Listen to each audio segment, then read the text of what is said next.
Hello everyone, I'm glad you're here today.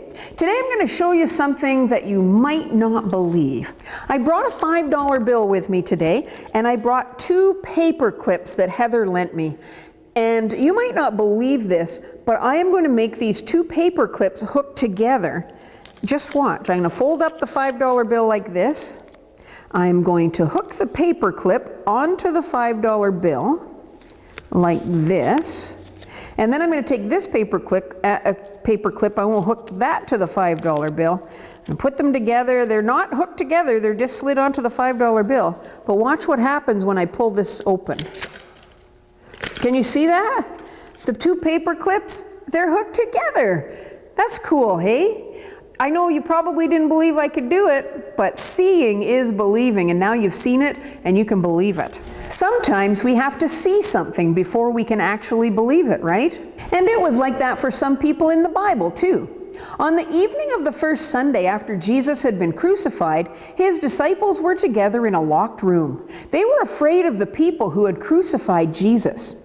Suddenly, Jesus appeared there in the locked room with the disciples.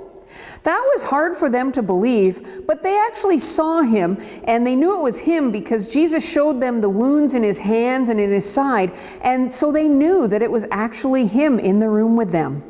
Now, one of the disciples, his name was Thomas, he wasn't with the others when Jesus appeared to them.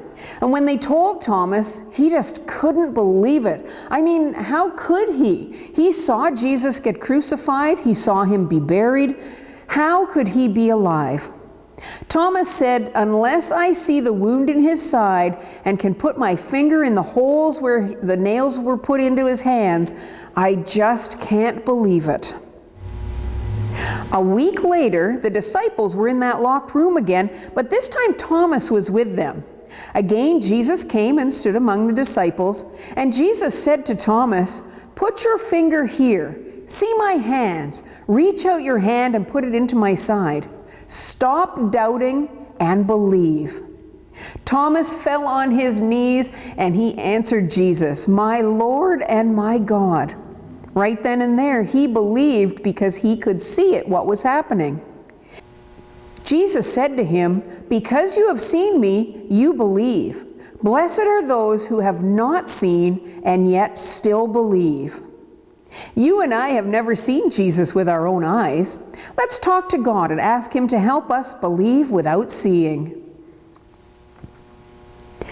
Dear God, help us to believe in our heart the truths we find in your holy word, even though we have not seen them with our own eyes.